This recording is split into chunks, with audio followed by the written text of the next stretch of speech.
Finally, things will start to lighten up a little bit for the Milwaukee Bucks as far as the schedule goes. I'm going to look ahead to the next week or so of basketball for a Bucks team suddenly under pressure in the standings. And we're also going to talk trades. I'm reading the YouTube comments. I'm listening to our viewers, and there is a growing sentiment that the Bucks need to make a trade.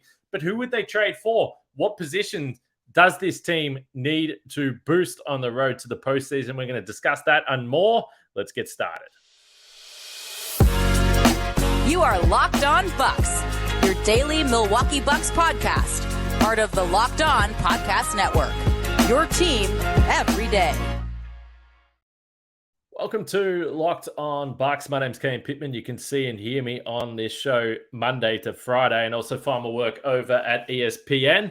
Writing solo for today's podcast, but that's okay because there's plenty to discuss, and it all starts with a game against the Chicago Bulls tomorrow as I'm recording this podcast. First, I want to thank everyone for making Locked On Bucks your first listen or first watch of every single day. I had a fascinating podcast yesterday where I broke down some of the numbers comparing the Bucks to the other contenders in the Eastern Conference and got some good feedback. Love the comments, love the reaction from Bucks fans, and some people not too concerned, others very concerned, but either way, I appreciate you all getting involved. Make sure you subscribe. Make sure you hit the notifications. And you'll know when we drop a new episode, which we do Monday to Friday and sometimes randomly on the weekend. So if you're not subscribed, you won't know. So we absolutely appreciate that.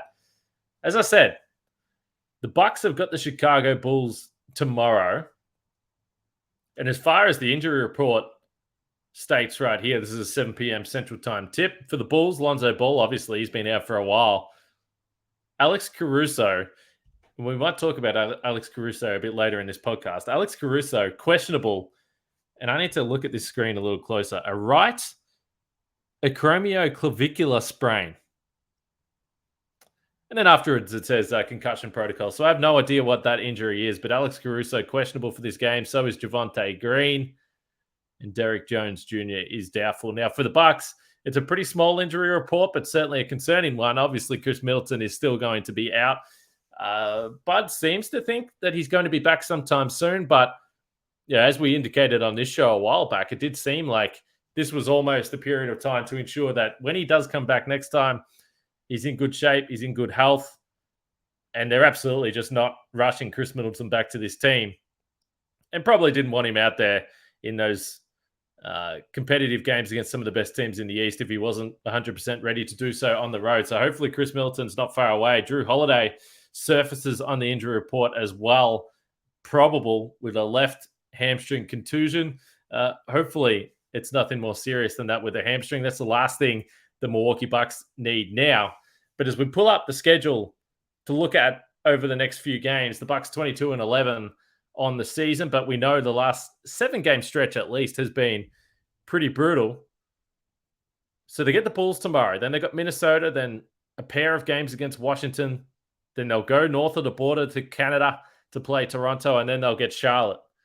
So this is a really good opportunity for this Bucks team. I spoke about where they sit. Obviously, offensively, they're in the bottom half of the league. Defensively, those numbers have slipped a little bit. Still ranking 5th, but the numbers have slipped a little bit based on some of those opponents they've played. But now, certainly as far as offensively go, these teams should help the Bucks' defensive numbers. You would want to hope so. Charlotte, the worst offense in the league. Washington are ranked 22nd, and the Bucks will get them twice in a row at home. The Bulls are 21st, and Minnesota 18th there. So they are not exactly playing powerhouses when it comes to offenses, and defensively, all those teams are in the bottom half of the league as well. So this is a really soft week or so of the schedule for a Bucks team that probably needed a little bit of a break and probably just needs to get its mojo back a little bit. They've clearly been beaten down over these last few games. So for the Bucks, if you're one of those people like me, probably that aren't overly concerned where the Bucks sit, if they have a rough week or so here, it might be time to be concerned about this Bucks team. People are talking about trades, and I'm fascinated about this. Trade season is obviously one of our favorite parts of the year when we get to talk about the potential trades the Bucks would make. And let's be honest, John Horst has been active. Some of them have worked really well, like PJ Tucker. Some of them probably haven't worked that well, like Dante DiVincenzo. who, would be a guy that I'm sure the Bucks would love to have in the rotation right now with a bit more size and versatility at the guard position. He's been doing some decent things for Golden State. Of course, we understand why they made that trade to bring in Serge Ibaka when there was no certainty about Brook Lopez. But I think out of all the trades we've seen, that would have to be one that you would look back on and say that hasn't worked out for the Bucks with DiVincenzo in Golden State and the Bucks needing a guard, which I'm going to get to in just a little bit after I talk about our friends over at Prize Picks, sponsors of the show. If you aren't aware of Prize Picks, it's daily fantasy made easy, and all you have to do is pick 2 to 6 players, and if they score more or less than their Prize Picks projection, you can win up to 25 times your money on any entry. Pretty simple formula. The over and under, whether it's Giannis, it might be points, rebounds, assists. It's pretty easy to do, and if you don't want to do this playing basketball, you can do it with NFL. They even have boxing, disc golf. I don't know how that works. Euro basketball, cricket. There's cricket on in Melbourne right now. Entries can be made in 60 seconds or less. It's that easy with safe and fast withdrawals, and it's currently operational in over 30 states and Canada. So download the PrizePicks app. We'll go to prizepicks.com to sign up and play daily fantasy sports. First-time users receive a 100% instant deposit match up to $100 with the promo code Locked On.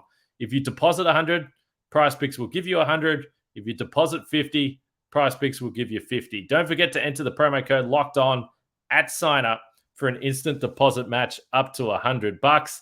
That's PrizePicks, daily fantasy made easy. Also, make sure you check out the Locked On Sports Today podcast with Peter Bukowski. He's going to run you through all the sports news of the day and everything that's going on around the world with the help of local experts. Myself, sometimes I'm there talking Bucks. So check out Locked On Sports Today after you're done with Locked On Bucks. But let's talk trades. So I think the sentiment, and it's been pretty strong coming through, that there is, from Bucks fans at least, an understanding that the Bucks are in a holding pattern with Khris Middleton. Now, I do think, and I've said this before in this podcast, I do think that people quickly forget what he can do for this team or what he has done for this team. He's always been a bit of a scapegoat for stupid reasons as far as I'm concerned, but I still think even when you add Khris Middleton, there is room for this offense to improve. Now, I've been pretty hesitant for most of the season, I would say, with the Grayson Allen trade stuff, mostly because I value Grayson Allen's shooting on a team that doesn't have great shooters and historically hasn't had great shooters. So when I see a guy like Grayson Allen have a series like he did against the Chicago Bulls, and no, he wasn't great against Boston, but nobody was, I see that there is value in what he can be for this team, and I understand why the Bucks wanted Grayson Allen on this team. And the one thing I've said with the defensive stuff, it's never been a lack of effort. Sometimes you see these guys that can't defend, they look like they're completely clueless. That's not the case. But in a matchup like the Boston one, there's just some physical limitations, particularly if the Bucks are going to continue to allow him to be picked on with executing those switches. And I don't think it was just Grayson Allen the other night, by the way. But the thing that actually probably concerned me more was that he just wasn't able to get any shots up. Boston are big. We know that. They're long. They were also switched defensively, and they were really messing up a lot of the stuff that the Bucks wanted to do. Even though they scored 118 points, I don't think it was an easy 118. It felt like the Bucks really had to work hard for it. And a lot of the times, Grayson Allen was just getting chased off the three-point line. It's interesting. I was having a conversation with our great friend Derek Name, writer for The Athletic. You should definitely check out his work, about Grayson Allen. And we were both sort of in agreement that, as I just stated, I think that there is a role here on this team. But I think there is one thing that lets Grayson Allen down. He's not as aggressive looking for his shot as he should be. He's a pretty smart player, and honestly, he's a pretty unselfish player. And a lot of those guys that you need to be those outside shooters, those gunners for these teams, they need to have a little bit of selfishness in the way they shoot the ball. I don't think Grayson Allen gets his shot off quickly. And when the Bucks played Boston last year in the postseason, all of Allen's shots were wide open. So I'm not sure whether it's the lack of Khris Middleton in the lineup, the lack of other threats on the three-point line. They really focused in on Grayson Allen. But that would be my concern moving forward. And I'm curious to see how he looks against other teams. And obviously the Bucks will play Boston again in the regular season. Because I understand the concerns defensively, but if he also can't get his shots off on the other end of the floor, then I agree. It's difficult. It's difficult to play him in a series. But if you traded out Grayson Allen, the guy that's effectively playing 20 minutes per night, I am of the opinion that the Bucks need a guard. I think they need a 2. I don't think they get enough offense generated from the guard position. George Hill obviously isn't, at this point in his career, going to be a big factor as a scorer or facilitator, really. He's just kind of an organizer when he gets his minutes. Javon Carter, who I know everyone loves, and I love him too. He's been a great pickup for this team so far this year because we know everything that he does defensively. Of course, he had that really fun 37-point night, whatever it was. But I think we've also seen against the best teams, he can't generate anything offensively. And he wasn't alone against Boston. But the only thing he can really get to on the offensive end is dribbling into a mid-range jump shot, which, is the Bucks offense firing on all cylinders if Javon Carter's just shooting mid-range jump shots? I don't think so. So he's still very valuable to this team for what he can do defensively. He's not going to have the size to defend Tatum or Brown, but he can do a job harassing Marcus Smart all night long, which is very, very valuable. So Carter is a valuable player for this team, don't get me wrong, but I still think there's room at the guard position for this offense to get juiced up a little bit. And I don't know who are the guys out there that would really help. I know Jordan Clarkson is a guy that's been spoken about a lot. Now, he is someone that has that unconscious gunner style offensive arsenal that I'm just going to take every single shot and I'm going to get you 35 points in the postseason game. Defensively, obviously, he's never been an elite defender. So I can see, I could talk myself into that.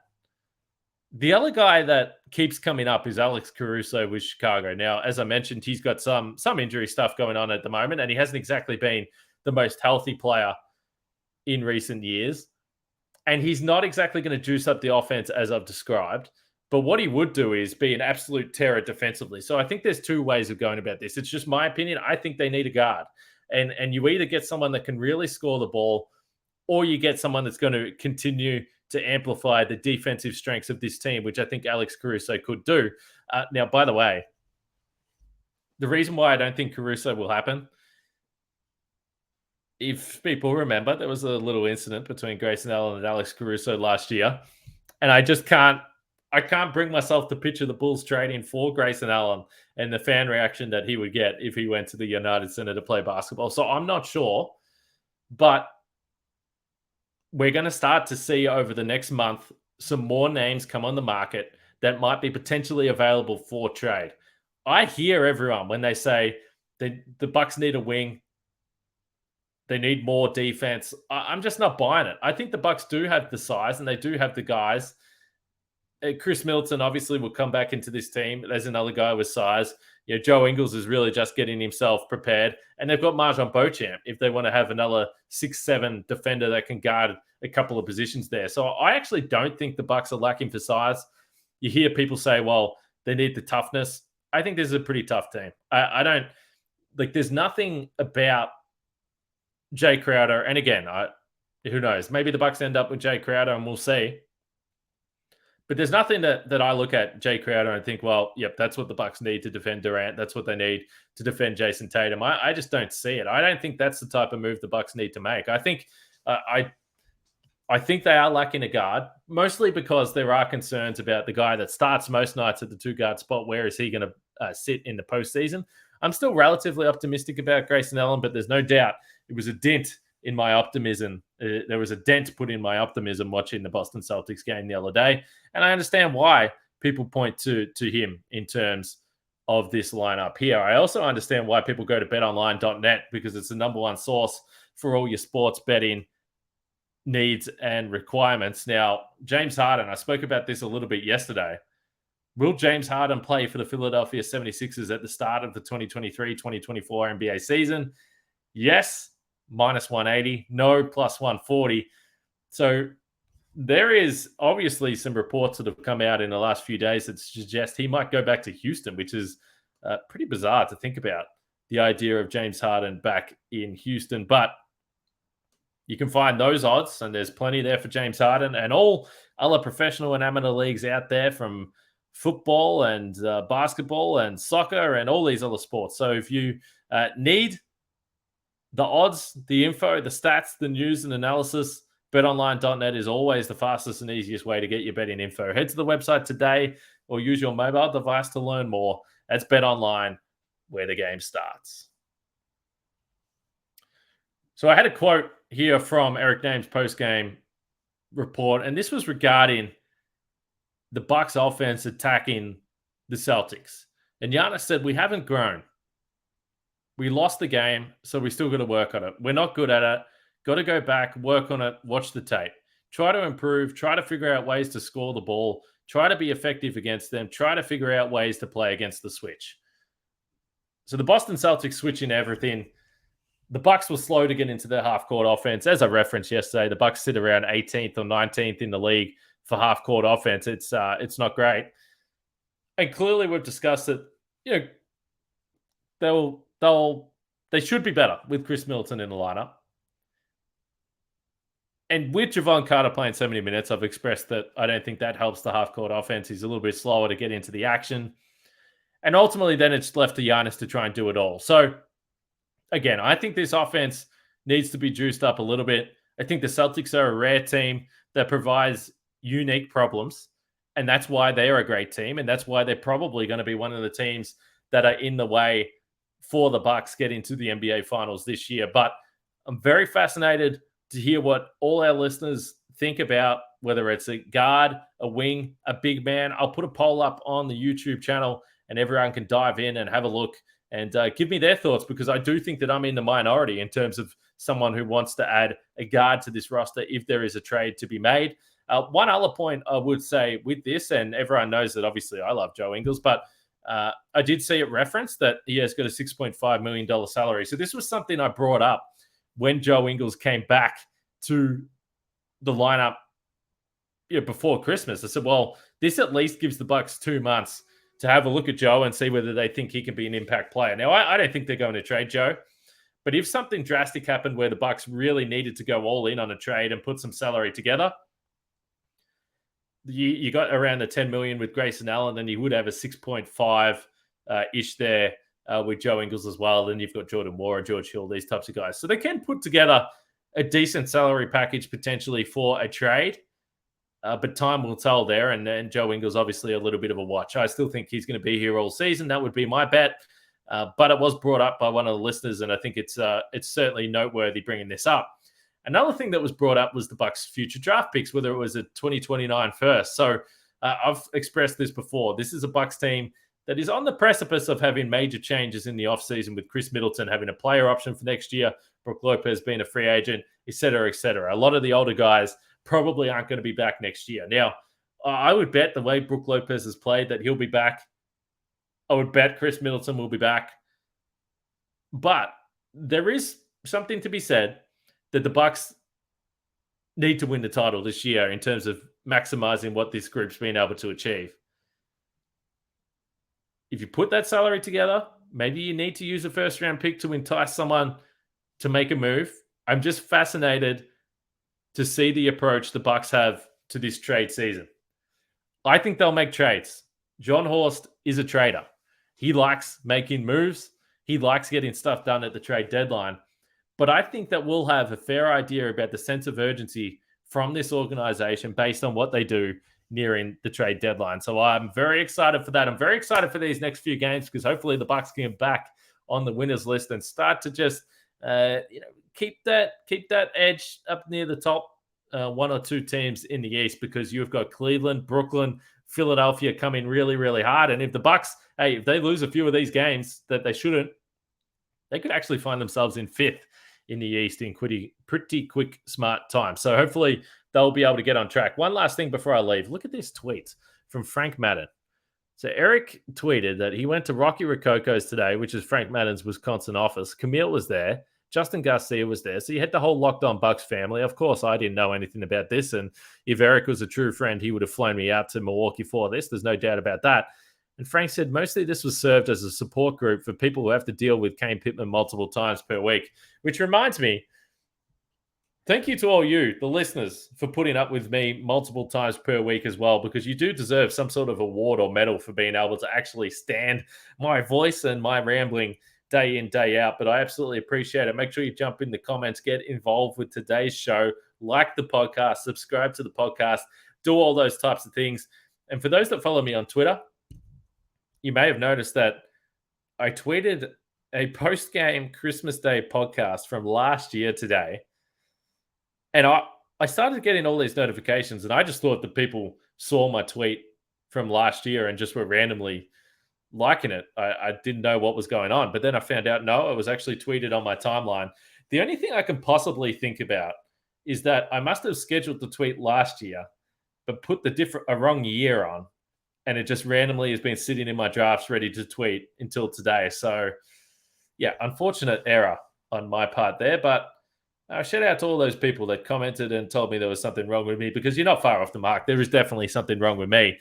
Hopefully there's nothing wrong with the Bucks, though. I look forward to watching them tomorrow, Bucks and Bulls. We should have some sort of show after. I do have a family thing tomorrow, so I probably won't be able to do the post-game podcast, but hopefully one of the gang, once they get over their pizza coma, can do something for Locked On Bucks, but we appreciate it. We'll be back Thursday, Friday.